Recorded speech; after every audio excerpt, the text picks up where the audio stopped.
Okay, let's move on to person of interest. Our person of interest today, let's tell you all about him. World Mental Health Day, as you know, is right around the corner.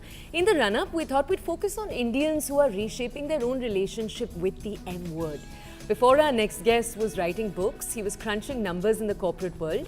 He worked with the giant Wall Street Journal before spending a decade working on corporate strategy at the ADP Group in Kolkata.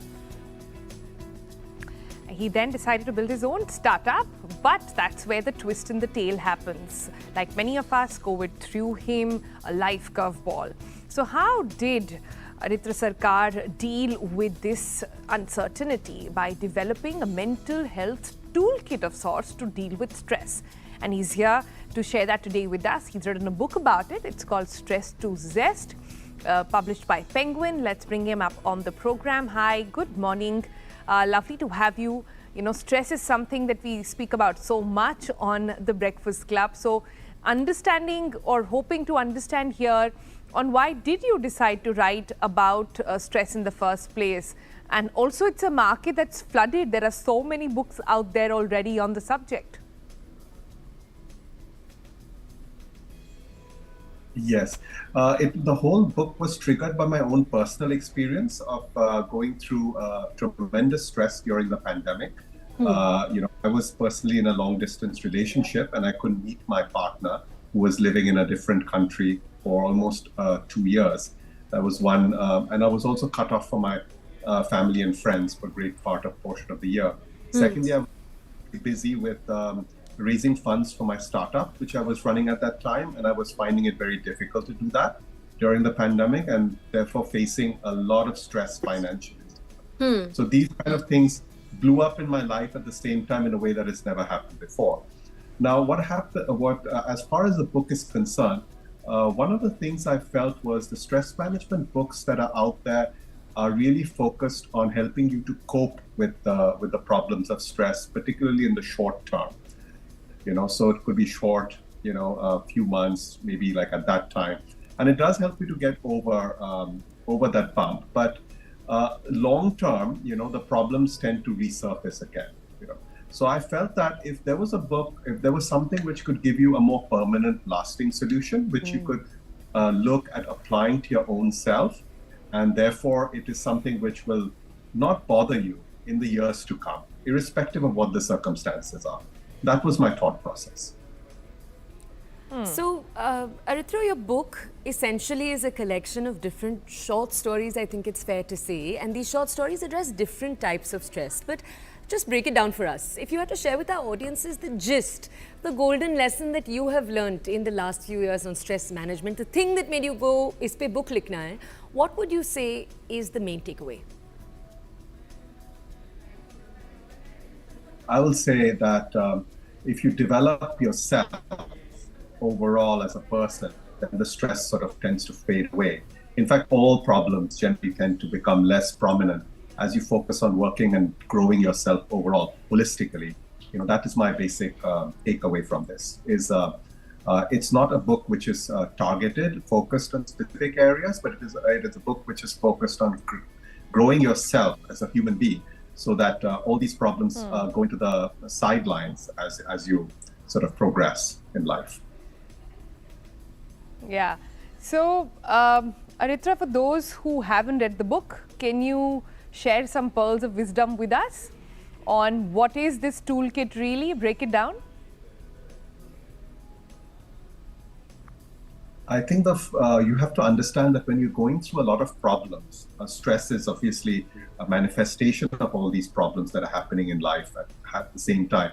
There's a lot of negativity that runs through your mind all the time, and it creates a kind of noise inside your brain, a sort of like, I would say, a din, so as to speak, which prevents you from seeing what is really the right thing for you to do at that point of time.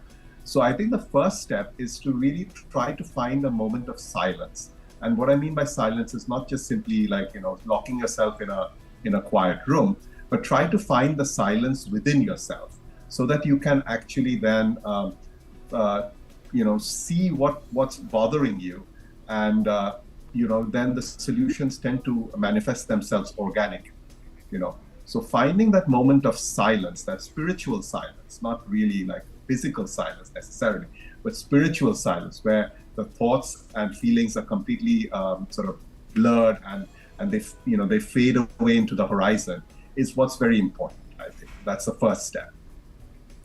That phrase, spiritual silence, is very beautiful. But tell us, you were running a startup, you were balancing life. How did you actually take that time out? I ask this because our audiences probably have that issue. Where do you take the time out to find what you call spiritual silence? Absolutely. So in my personal case, what happened was, I rediscovered my passion, which is for writing, storytelling, philosophy, which is something which I had always had an interest in, while I was growing up, but somehow was something which I never really took forward in a very serious manner, in a prolonged way. And it just started with journaling and with, penning down my thoughts and feelings at that point of time, because that was the only medium that I could actually use, that I knew how to use, the medium of writing. And that was also, a way of kind of talking to myself, really, just to make sense of what was happening. So when I put pen to paper around that time, that's when, the thoughts and feelings started to emerge. And that became a little bit of a cathartic process for me, a little bit. And it also took me to a meditative state eventually, where I was kind of able to lose, track of time, lose sort of bearing, lose sort of the sense of being overwhelmed by problems. And just simply focused on being present, on being sort of enjoying the process of writing. And that's how I kind of found my inner peace to begin with, Yeah.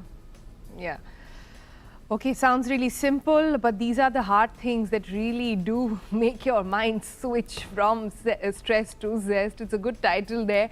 But give us a little more insight into what happened when you were doing an activity in the flow state. Did answers to other life questions, do they just come to you, or do they give you clarity? Like you said, the idea is to stay silent, to let that clouded judgment walk away for a moment so that actual wisdom presides?